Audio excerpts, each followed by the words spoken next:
Well, good morning. I want to say welcome to you. Thank you for being with us today. I know you could be a lot of places on Sunday morning, especially when you got an extra hour. So thanks for sharing it with us. For those of you joining us online, thank you for being a part of our church via technology. We're super glad you're here. My name's Seth. I'm one of the pastors, and I just love this time of year. Am I the only one? Anybody else love this time of year? Fall, season. I love the two holidays that are coming up, Thanksgiving, Christmas. When I think about those holidays, there's actually kind of one Thanksgiving specifically that I tend to think about. And it's the last Thanksgiving that I spent at my grandmother's house.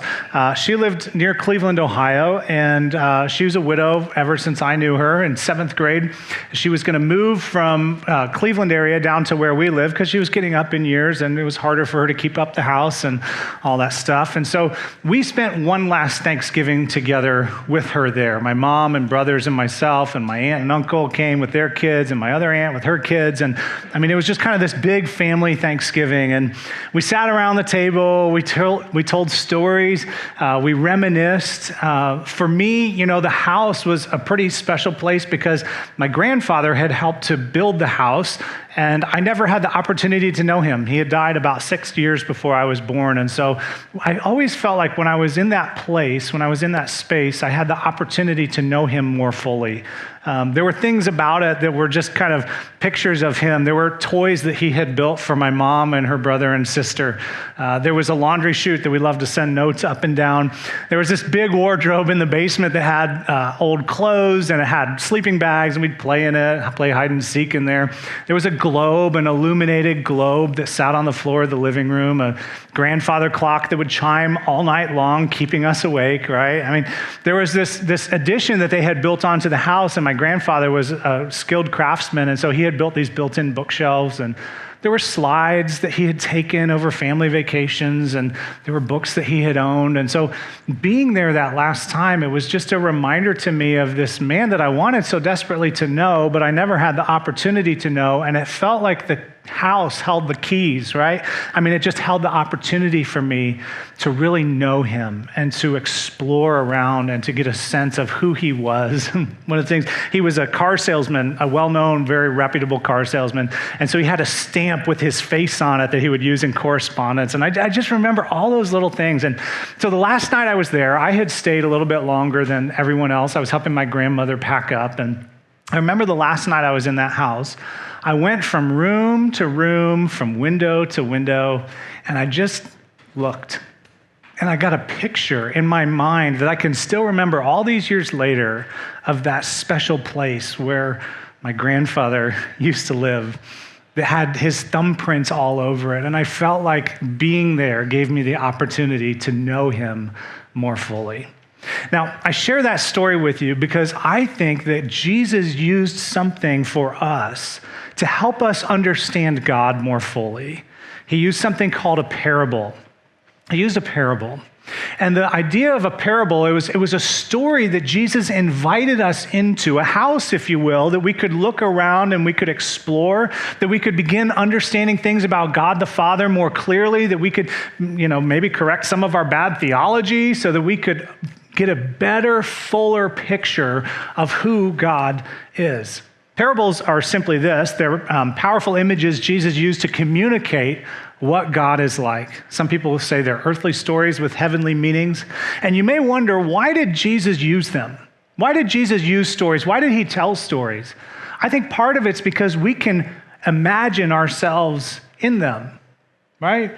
I mean, you're familiar with some of the common parables, the parable of the prodigal son. Everybody knows that, whether you grew up in church or not. John shared about that a couple of months ago. And when you hear the parable of the prodigal son, the Good Samaritan, he did the Good Samaritan, not the prodigal son. But when you hear the parable of the Good Samaritan, you can imagine yourself in a place of need, and you can imagine people coming and serving you and helping you and extending a hand to you. When you think about the parable of the prodigal son, I mean, you can think of somebody who abandoned home and ran off, and the hurt that inflicted on their family and their parents, and the joy when that person returned home, right? I mean, we can place ourselves in these parables, and stories help us to engage in a different way. They help us to engage not just our minds, but our hearts too, and to see the world differently. So as we start this series, I have an invitation for you, and that is simply to consider each parable as a home that God invites us to live in, to see him differently, uniquely, to change our point of view and to begin living into that, not just to visit, but to explore and to have it become a part of who we are. So over the next 4 weeks, we're going to be exploring 4 different parables that Jesus spoke. Now, these are not the only 4 parables that Jesus spoke. He spoke all kinds of them. Some were short and pithy, some were longer, some had, very enhanced descriptions, but they all had a purpose, and it was to help us grasp something about God that we weren't already grasping. And so my hope in this series for you is that there's a place that you're invited into, a place to dwell in, a way to view your relationship with God differently, a place for you to step out in faith. You know what faith is? We talk about faith sometimes, and here's kind of a simple definition of faith. It's just confidence in God and his character. And to Jesus, faith was so important. In fact, there are 2 times in the Gospels where Jesus was astonished by people, and the 2 times are when somebody had really big faith and when someone had really little faith.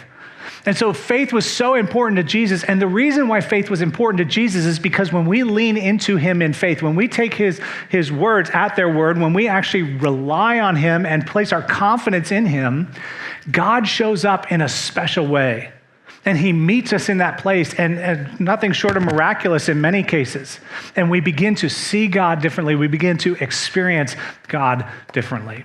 So that's what we're going to be talking about. We're going to introduce the first parable here. Now, of all the parables we're going to talk about, this is going to be the most familiar to you. There are actually 2 versions of this parable in Scripture, and I'm going to look at the more unfamiliar version, if you will. It's possible if you grew up in church, you learned song about this parable. We're not going to sing the song here this morning, but you'll definitely know what it was. And I want to set up where this parable comes from, because it comes at the very end of a sermon that Jesus was teaching. Now, if you don't know much about Jesus' teaching, it was different than the people of his day, different than the Bible teachers, or they weren't really Bible teachers because the Bible didn't exist back then, but different than the Jewish teachers of his day who taught in such a way that there wasn't a lot of understanding and there was some confusion. But Jesus taught in a way that was very practical. Let me give you some examples of Jesus' practical teaching that were in this sermon. This sermon, by the way, is known as the Sermon on the Plains. There's also a Sermon on the Mount. But here are some of the things Jesus said, and none of these will be unfamiliar to you probably, even if you're not a church person. Things like love your enemies came from Jesus. Bless those who curse you. Turn the other cheek. Really, Jesus, right? I mean, they slap me, I'm supposed to turn the other cheek. Do unto others as you want them to do unto you. We like that one. Be merciful.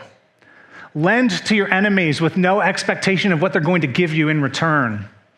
Do not judge, and you won't be judged. We kind of like that one, don't we? But we like to apply it to other people. Don't judge me. If you've ever said don't judge me, but you've probably been guilty of judging others. I get that. Me too. Take the plank out of your eye. The mouth speaks from the heart's overflow, or what the overflow of your heart, the mouth speaks. So you get the idea. These are all very simple things. And the question is, how could Jesus have been more clear than this, really? You know what Jesus wants you to do with those things, don't you? You know what he wants you to do about it. There was clarity around his teaching. Jesus taught in a way that people understood. Now, the idea here in these words that Jesus spoke is that these were probably common teachings of Jesus. As I mentioned, Sermon on the Plains, Sermon on the Mount has many of the similar things. You begin to get the impression that Jesus probably spoke these things dozens of times, that his disciples, as they were traveling around with him, listening to him teach, they were hearing him over and over and over again. These were like Jesus' go-to sermons, right? And as people listen to them, you get the impression that they kind of nod in agreement. When you think about that list, you all think, I should definitely not judge others because I don't want to be judged, or I should do unto others as I want others to do unto me, right? We can all agree with that. But there was a point in Jesus' teaching where people weren't actually following through. They weren't doing the easy applications that Jesus was giving. Which is why he asked this really uncomfortable question at the very beginning of this parable. Before he dives right into the parable, he asked this uncomfortable question. You ready for it? Here it is. He says, "Why do you call me Lord, Lord, which, we don't really understand the words Lord, Lord, unless you watch Downton Abbey. But fill it in with king, king, or boss man, right? I mean, why do you call me the person who's in charge of you, but you do not do what I say? Right? I mean, you're kind of giving me the title of somebody important. You're giving me the title of somebody who's like, a rabbi or a teacher, right? I mean, you're revering what I say, but you're not doing anything with it. You're listening, you're paying attention, you're taking notes, right? But you're not following through. Now, it's kind of easy to point fingers at Jesus' disciples, but the reality is we probably should have an honest conversation about ourselves here, right? I could probably end my sermons with this, right? Why do you call me teacher, teacher, but you don't do what I say, right? I mean, how much better would we be if we were actually doing those things, but we don't do them? And so that's why years ago there was a study among people in America about what people think about Christians. And one of the words that was applied to us followers of Jesus? It's this word right here. It's hypocrite. Right? I mean, you know what a hypocrite is. It's somebody who says one thing and does another, or applies unto thee, but not unto me. I know what you should do and how you should be living and how you shouldn't be judging, but I'm going to go ahead and do the very thing that I've told you should do. And I think if we're honest with one another, there's a piece of this that we all need to own, isn't there? Like if you've been a parent with young kids and you've ever told your kids to be nice to somebody who's not being nice to them, and then you've not been nice to somebody who wasn't nice to you. Anybody ever done that? Am I the only one? Right? Do unto others as you want them to do unto you, and yet I don't do unto others what I want others to do unto me all the time, right? I mean, there's just a piece of this that we all need to own, and as uncomfortable as that is, we need to kind of come face to face with it, because that's what Jesus was talking about here. He understood this problem that we all live with. Here's the problem, that we're good at knowing the things Jesus taught, but we're not good at doing the things Jesus taught. And honestly, I mean, if you've been in church for a while, we love consuming stuff, whether it's podcasts. We have our favorite preachers. We love to have Bible studies, more. But we don't do anything with it. It's almost like something in us feels better when we get our dose of religion. When we showed up and we got our star on the thing, or, I heard a really good sermon, he's my favorite preacher, whatever. And we hear it and we think about it. We sing our songs, we sing our hearts out, right? And it's so wonderful, it's so special.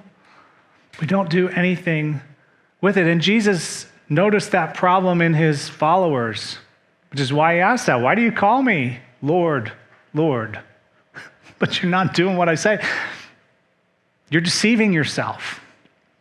You've given me a title that doesn't actually apply to your life.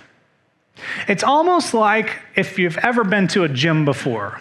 Back when Carrie and I, before we moved here, we were living in Indianapolis for a season of time. And in Indianapolis, they have these giant gyms, LA Fitness. I don't even know if they exist anymore, but they would run these deals where like you got 30 days free and then you could cancel, which is, I'm all about deals. So I'm like, okay, yeah, I'll go do my 30 days. So you show up and they make you walk through the whole thing. They give you a tour, right? They show you all the machinery you could be using. And there's a nutritionist. You can meet with them and you can get on a diet. And so it's almost like you go through all that. And then you show up there at the gym and you sit down with a pad of paper and you take notes, or your phone out, right? And you're taking notes like, I love the form there, right?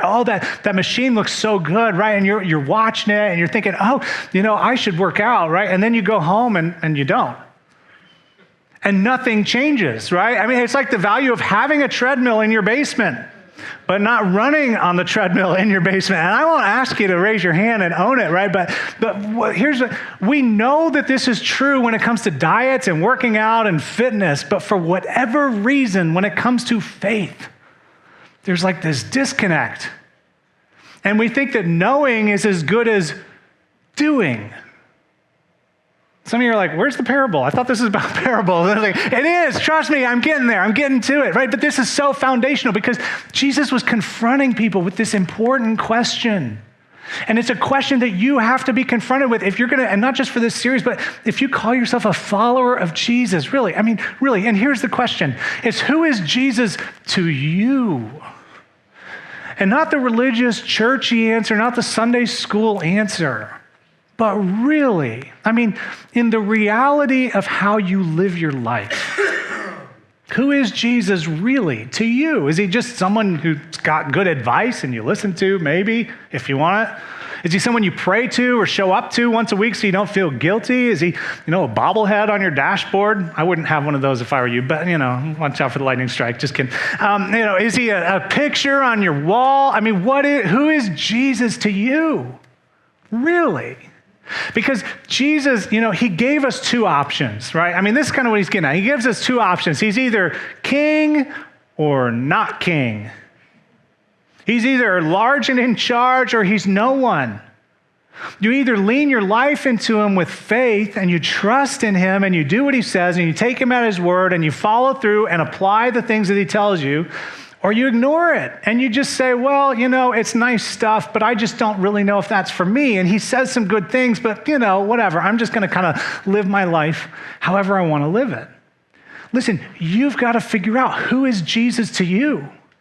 That's what he's getting at when he says, why do you call me Lord, Lord, but you're not doing what I say? Don't show up and pretend.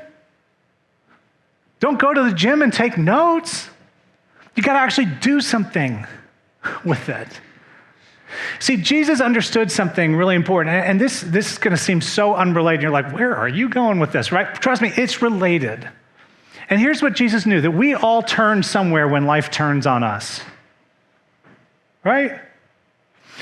When the storms hit in life, when the diagnosis comes, when the marriage implodes, when there's a loss of life, a loss of a job, when there's some kind of tragedy, when your kids leave home. When life turns on you, you're going to turn somewhere. And the thing is, you're going to turn to whatever you have been turning to all along. And so the importance of doing what Jesus said comes down to when the tragedies of life hit, will we turn to the one we've been turning to? Because when we obey Jesus' teaching, it's like a stabilizing force in our life. When we obey his teaching, it actually brings us closer to him, and it strengthens us to endure whatever we're going through.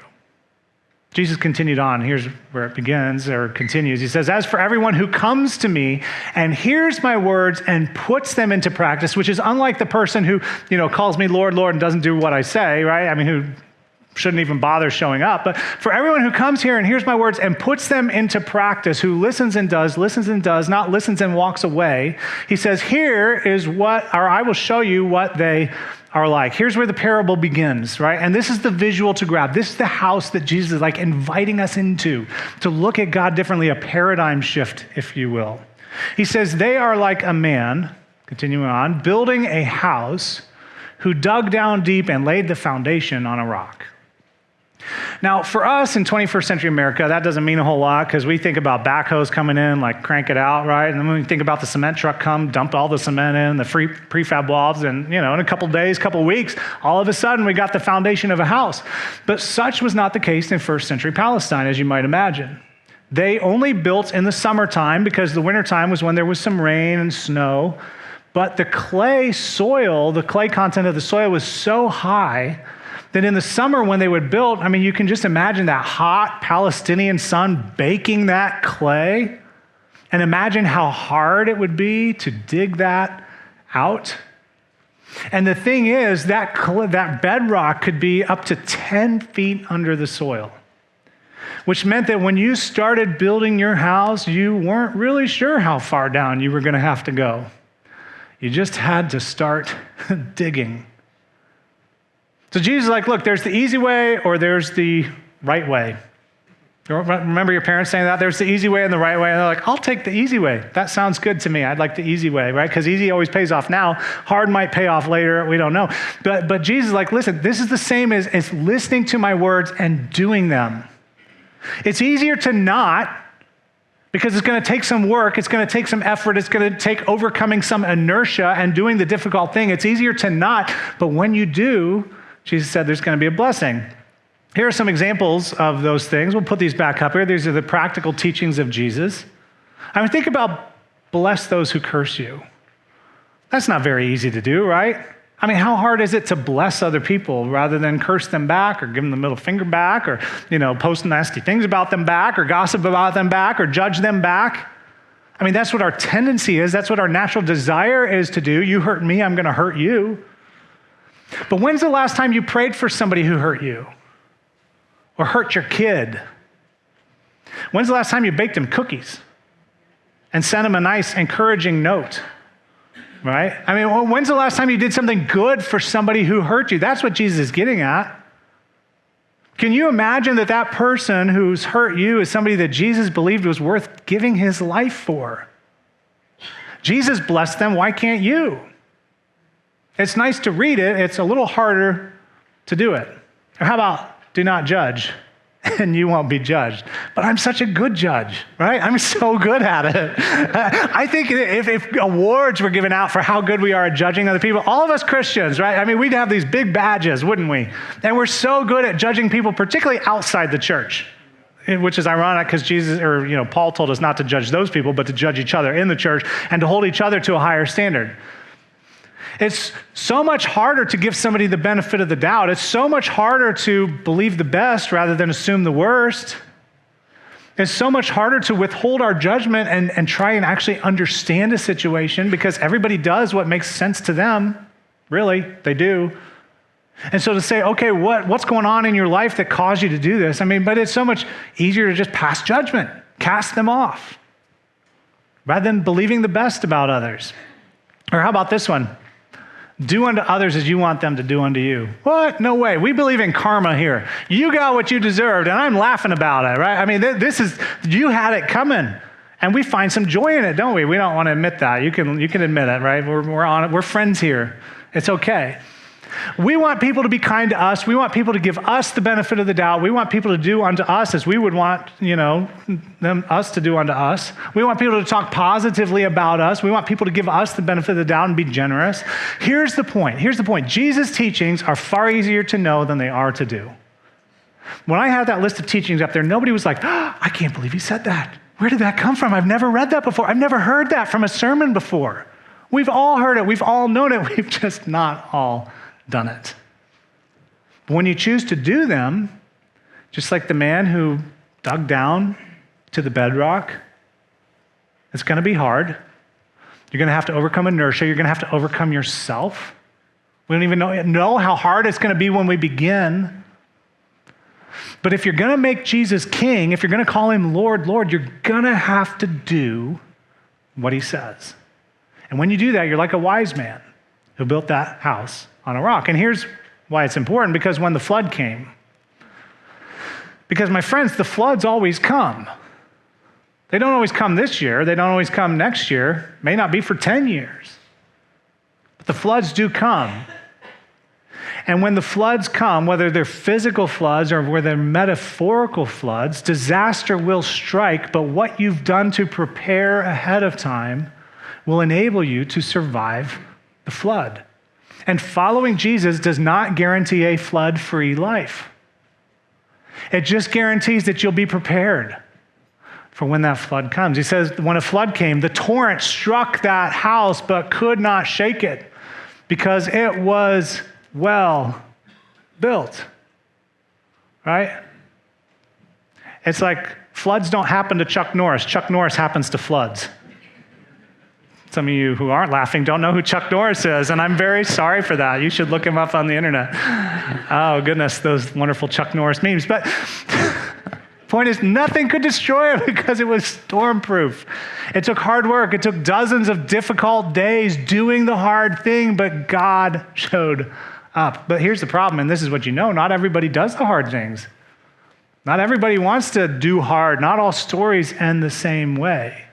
He continued on, he says, but the one who hears my words and does not put them into practice is like a man who built a house on the ground without a foundation, because it was a lot less work. And it still looked as nice, right? I mean, you could build a nice one-story house in first century Palestine on the summer ground without digging down to the bedrock, and nobody would ever know the difference. You ever gotten a home inspection and it's like, whoa, I don't want to buy this house. It looked nice on the outside. It looked pretty. There's some real foundation problems here. But you can't tell until you've really inspected it. And so you go along, and I mean, it's the talk of the neighborhood. Oh, they've got a beautiful home, and they're so well-to-do. Their kids are so great, right? I mean, everything seems great. But the thing is, nobody knows how bad a foundation is until the foundation matters, which is when the storm comes. And suddenly that marriage that seemed so tight wasn't so tight after all. And suddenly their kids who seemed so perfect, they're struggling. And suddenly that money that seemed like it made them happy isn't making them happy anymore, and money doesn't solve everything. And in Palestine, those winter rains, when they would come and be heavy, it would turn that clay-like soil into a chocolate pudding-like consistency. And you can just imagine the home crashing to the ground. The funny thing is, we just imagine that that'll happen to other people, don't we? We think we're immune from the disasters. The storms won't hit us. I mean, of course, they'll hit other people. They're not going to hit us. Our family's immune from it. We're immune from it until we're not, until it comes. And it seemed like the right choice to build this house until it wasn't. And the text says the moment the torrent struck that house, it collapsed, and its destruction was complete. That's the end. That's the end of Jesus' parable. You finish with that. There's no happily ever after. It's just storm, crash, total destruction, complete destruction. And the foundation was the key to survival. The foundation was the thing that would have allowed that house to stand, but there was nothing left to be salvaged. Now, you know what I think is so brilliant about this parable that Jesus told? This is why Jesus was such a brilliant teacher. We can envision it, can't we? I think about the hurricanes that took place down in Florida in the last month or two. I mean, we can see those houses just in decimation across the beaches.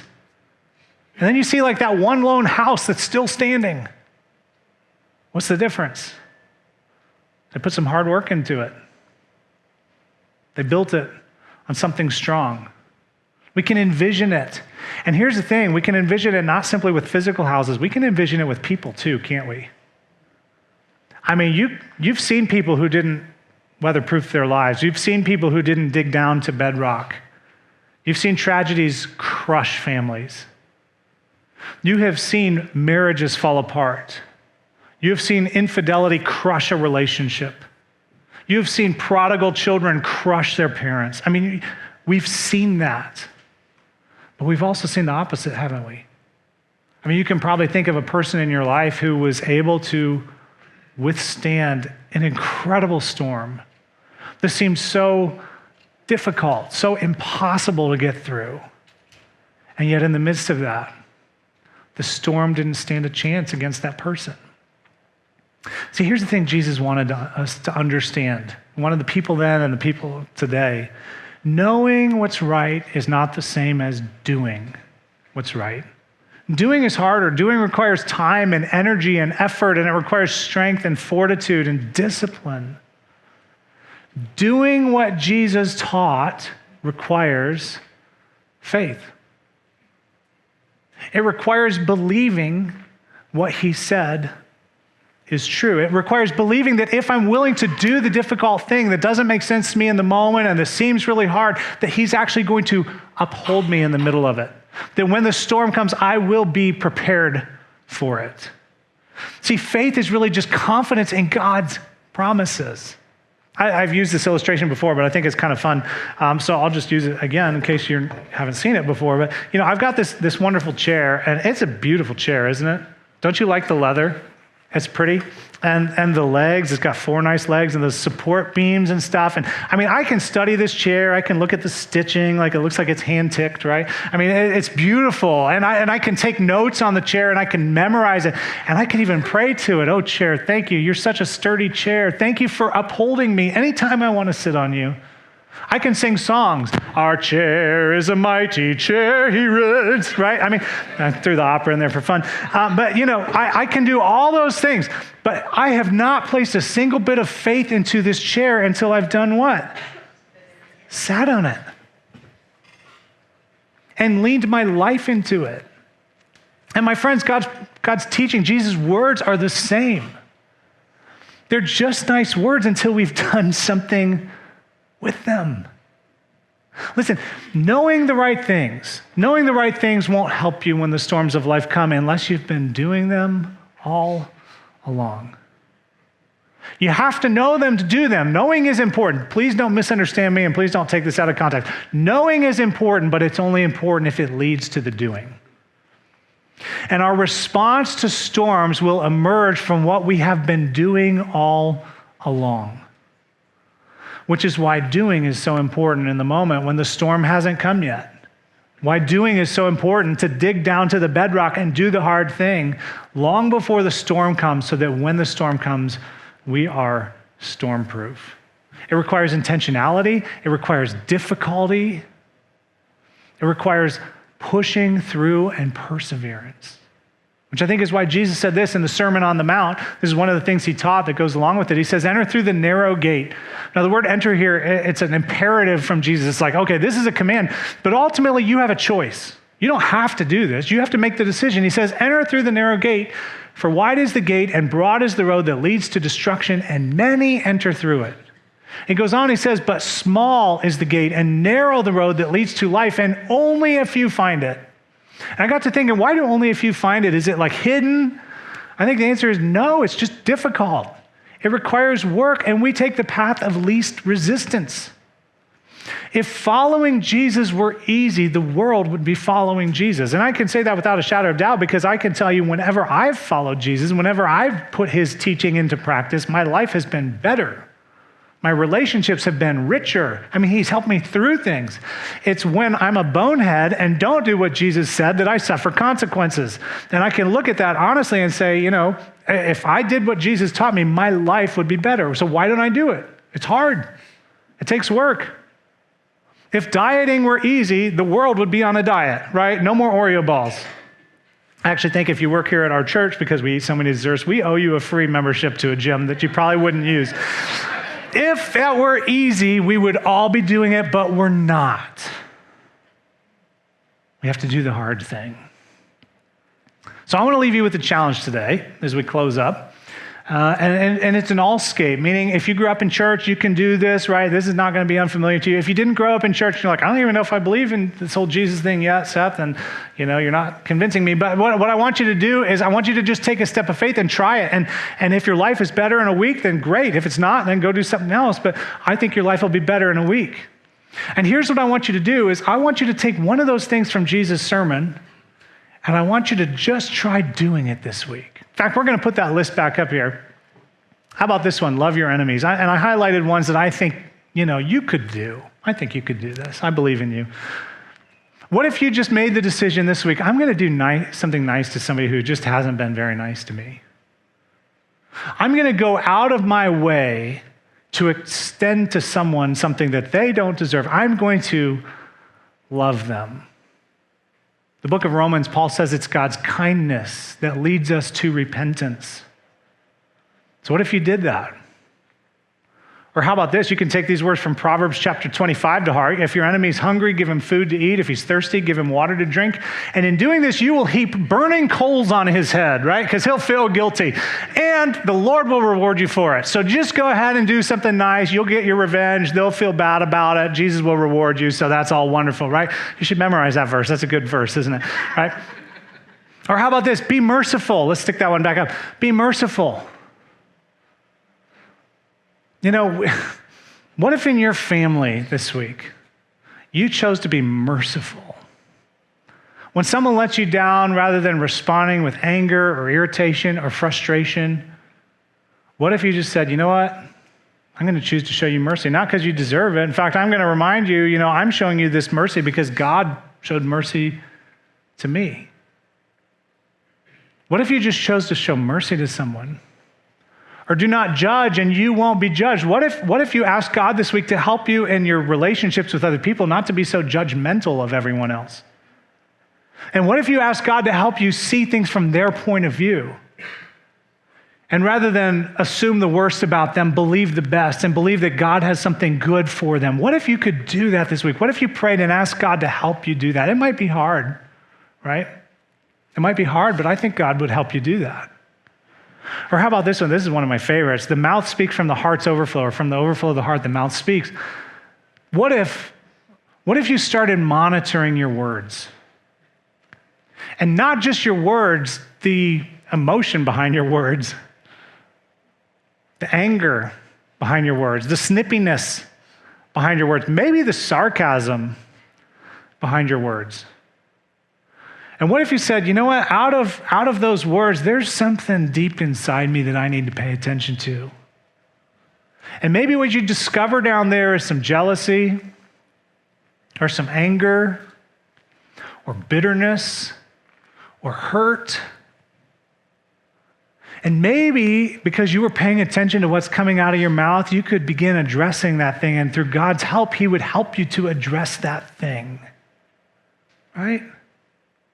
I think you could do one of these. You know, this past week, my son Caden, I'm with him on Fridays and fathering, not babysitting, fathering. I was told once.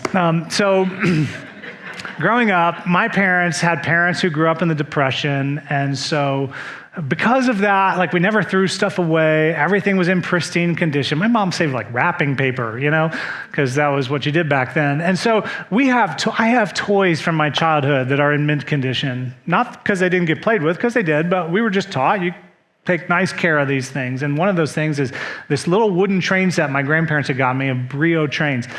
And my son Caden loves trains. And he loves creating layouts with these things. He just plays with them all day long. You can stick him with a box of trains and he'll be content for days on end. And one of the things he's been doing is rebuilding. He likes to take it apart, rebuild, and he's broken a few pieces in the process of that. And we've had some difficult conversations about those things. Well, Friday he came to me just sobbing, like these giant crocodile tears coming down his face. And he was so upset. I said, buddy, what happened? And he said, you know, I broke Tidmouth Sheds is what he calls this little box that 2 trains fit in, if you're familiar with Thomas. And oh my goodness, I mean, his heart was broken. And I've watched him. He's listened to our instructions. He's been careful. And it was a moment that God gave me to say, Seth, show some mercy. Right? I mean, don't fly off the handle. He's enjoying these toys that were saved for 35 years, right? I mean, let him enjoy. And it was such a good reminder, and it was such a gift for me to give him. There have been other things in the last week when I think about the words that have come out of my mouth, and maybe it's just the tone of the words. To pause and say, God, help me to pay attention, because there's something inside that's causing these to come out the way they're coming out. Help me to lean into that. See, what we're doing is we're digging deep when we do those things. Some of you are like, isn't it time for football? I think it's time for football. How much longer is this going on? Right? I get it. Okay, but listen, you can choose one thing, right? You can choose one thing and you can do it. The question is, what kind of life do you want to build? What kind of life do you want to build? Do you want to be prepared for the storms when they come? If you want to build a life of faith, you're going to have to sit down on the chair. You're going to have to lean into the promises. You're going to have to do hard things. And when we do that, God shows up. And whatever we've been doing up until the storm is where we're going to turn when the storm comes. When life turns on you, you're going to turn somewhere. And the question is, where will you turn? And really the question is, where have you been turning all along? There's a God who is faithful, who loves you. The question is, what is that one thing you'll do this week? Will you take a step and see God show up? Let me pray for us. Heavenly Father, it's so much easier to talk about the things of Jesus than to actually do them. I know. We all know. We've all been there. But I pray today God would be a step of faith, the start of a step of faith, of not just knowing, but doing something difficult, overcoming inertia, overcoming our pride and our egos, digging down to that bedrock to discover what it is that you want to do in us and through us for your kingdom, for your glory. God, would you prepare us for the storms in life by helping us to do the difficult things now so that we're ready when those come? Help us not be like the people who said, Lord, Lord, but didn't do what Jesus said. Give us the courage. Give us wisdom to know a step we can take, and give us courage to do it. I ask all these things in Jesus' name. Amen.